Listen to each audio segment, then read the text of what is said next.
Hi, what's up, y'all? What's poppin'? It's D. About to react to this vid. This is Michael Ward breaks down the most iconic Top Boy scenes. I am obsessed with this show. It is so good. I just discovered it like early this year, but it is by far the best drug show I've ever seen. I posted about it on my Instagram a couple times, and I was like, this show is even better than The Wire. It's so good. And I don't give a fuck what nobody talking about. I said what I said. It's better than The Wire. It's the best drug show. Okay, I don't care what y'all talking about.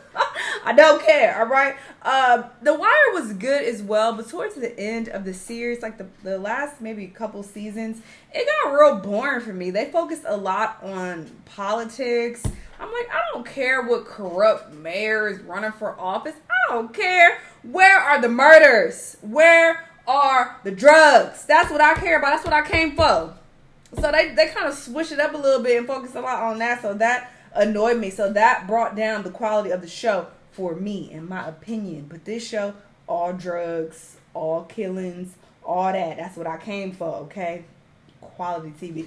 Anyway, the last season is gonna come out towards the end of this year, I believe. September, October, something like that. But I can't wait. Anyway, let's see what these top scenes are. Let's watch. I'll be real. Every time I watch that scene, I get goosebumps. Whenever I hear like a motorbike coming towards me, I still get weirded out. And everybody is fine on this show. Oh, maybe it's because I got attached to the characters. I don't know, because I feel like the first time I saw Jamie, I thought, oh, okay, he's kind of cute. But the more I watched him, I was like, this man is fine. He fine. Sully is fine. I mean, he look rough, but he's still fine. Deshane fine. They just fine. This is why I'm going to the UK, okay? Because of filming this scene, I remember glass was shattering and all of that stuff. Like, it just felt so real. Yo, it's Michael Ward, and this is my GQ action replay of Top Boy Season 1.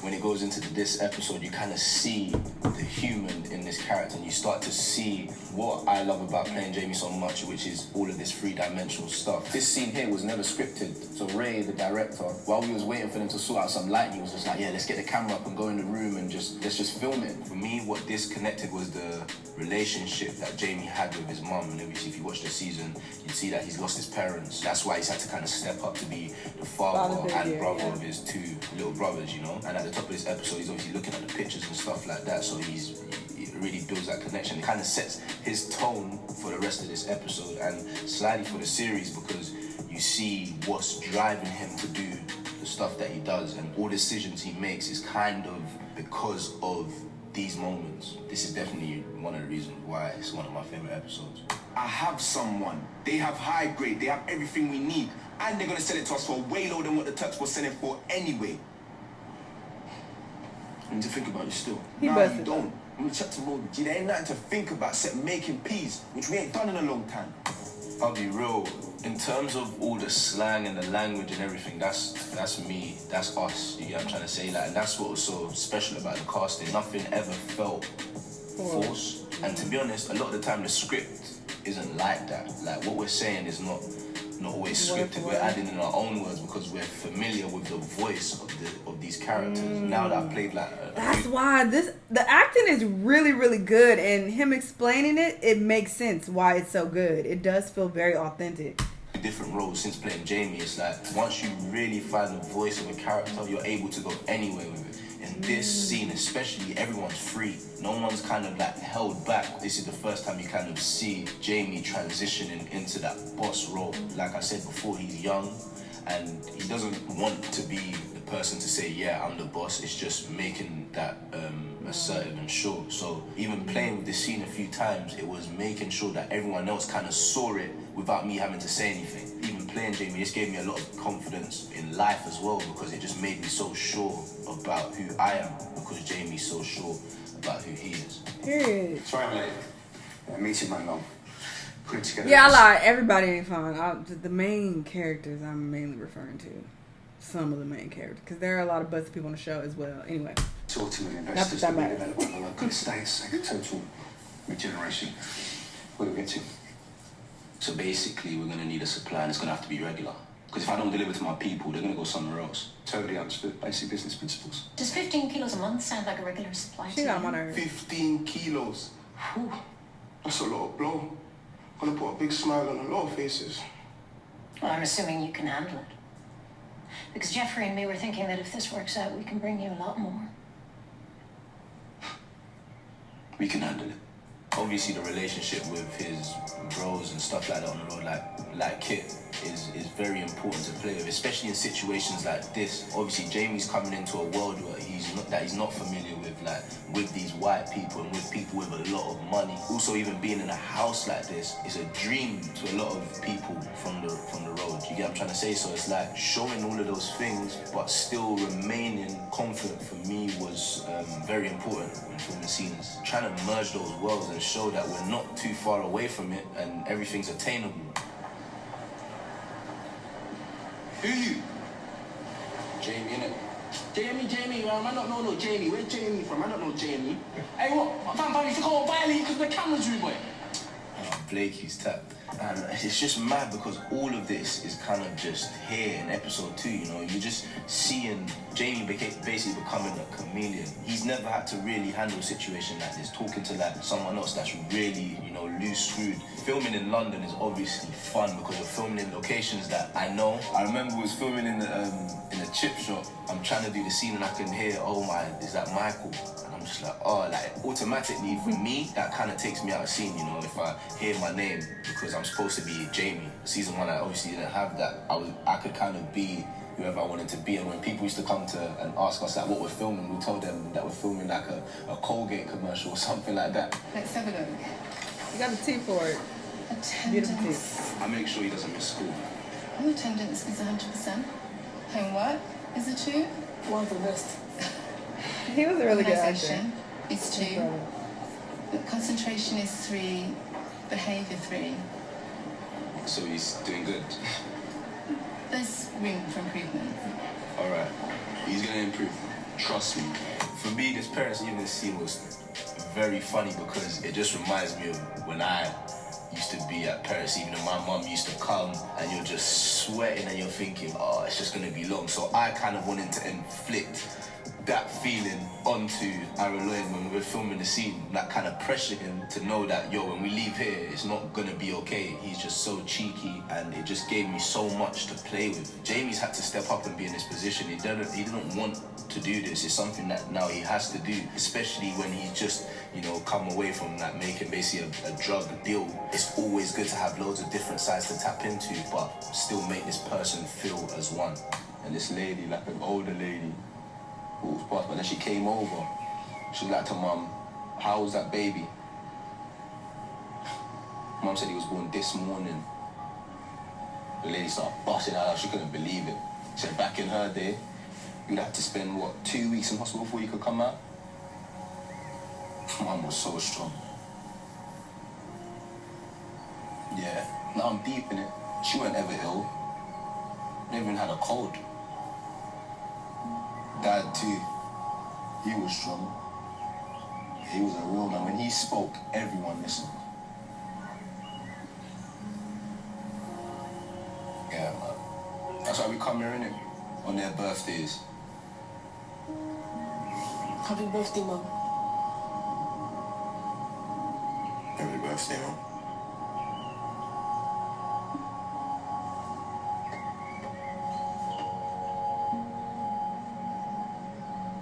Being able to have the 2 different kind of brothers was so fun because obviously Jamie has to move one way with one and another way with the other. One gets tough love and the other one gets, like, you know, the warm, that kind of loving side of Jamie because he's younger. I mean, this stuff for me was just beautiful, especially me and Aaron Lloyd, you know, like, we haven't really got both of our parents present, so there was a lot of connection there. And like I said, being able to be there for him and him be there for me, like, it was just a special moment. I thought this was gonna be like a mad emotional scene, like we're all gonna start crying or whatever. And then when the writer came, this was a real kind of experience of his. So he said that when he came, he kind of told the story in like a light, happy way, which then actually does make it a lot more emotional. The biggest challenge about portraying Jamie is to be as authentic as possible, but still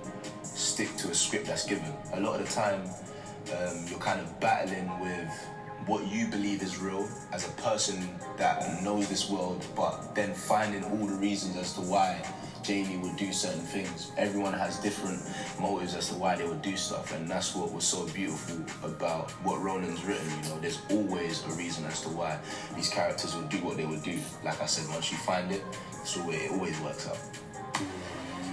Use that. What?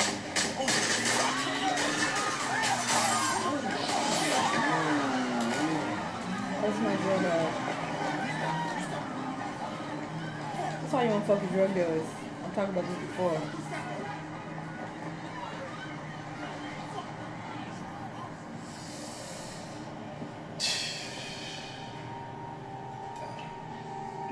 Why you acting like she really died? I'll be real. Every time I watch that scene, I get goosebumps. Ever I hear like a motorbike coming towards me, not that I'm traumatized, because it's not that, you know, but like I still get weirded out because of filming this scene. I remember it just felt so real. I know what it feels like now for something to stay with you after you've wrapped, you know what I mean? Every time that reveal of Tilly, I literally just feel so bad, and it really makes me think about like the people that are really living this life and the people that kind of get caught in the crossfire, even though it's not meant to. He literally just moved to the girl earlier in the day, asked her on a date, and they've gone out, and now she's like, she could potentially be dead. A lot of girls can get themselves into this situation. A lot of men draw people into these situations that don't need to be in them, but it's also not intentional. And that's my action replay of Top Boy Season 1. That wasn't actually season 1. Because I watched that season first, and then I was like, oh shit, it's a season before this. This season is a lot of rebuilding bridges. Right now, we're 6 months on. He gets offered something by Deshae. Here we're going to find out if he's going to kind of take the offer. Is it Deshae or Deshae? Well, I'd say what you can expect from Jamie. Obviously, getting into this situation, he's kind of, you know, messed up with his little brothers, messed up on the roads. It's a lot of kind of piecing those things together.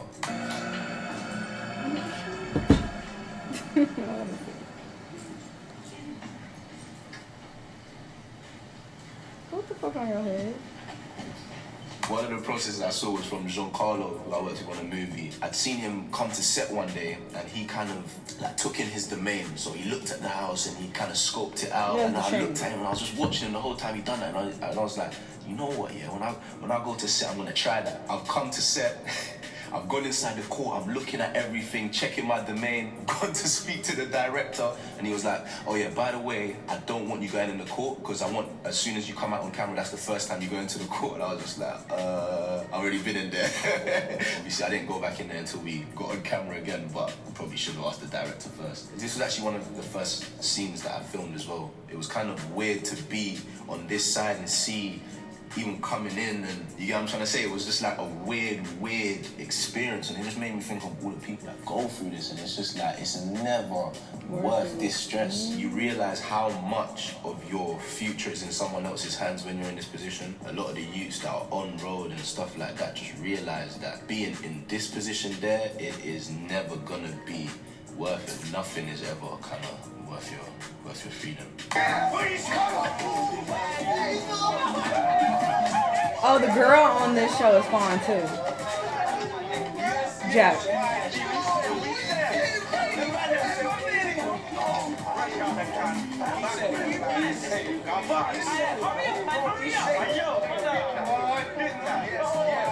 We say Cannibal. Listen, man, king back. It was mad to be filming this with everyone again still. I hadn't seen a lot of people in in a long time. Like being an actor in general anyway, it's kind of like you're very intimate with these people and then kind of going away and then coming back. It's like there's a lot of catching up. And this scene especially, this was actually on my birthday, so I was on set filming the scene when I come home. If there was any scene I wanted to be filming on my birthday this season, because it's a long, dark season for Jamie, it would be this. You know, it was a lot of fun. It was nice to be around people that I know and I love. Didn't feel like work at all, you know what I mean? And I still had an amazing birthday, so yeah, man, it was good. And that's all I'm gonna talk about regarding season 2. Aww, I love Jamie. Poor Jamie. This show is everything. Like I said, I cannot wait for the new season. But yeah, what's her face? Jacqueline or whatever. She reminds me a lot of Snoop from The Wire. Like that, I definitely noticed those similarities for sure. And I'm like, I wonder did they specifically cast her with The Wire in mind? Like I feel like they had to have, because the similarities are way too strong. So I was just like, they got this from The Wire. But she does a great job. Her acting is really good. And I love her on the show as well. But yeah, I cannot wait to start watching it. Y'all should definitely get into it. It's on Netflix. Check it out. Anyway, let me know what y'all thought though. Let me know what other videos you want to watch, and I'll see y'all in the next one. Bye.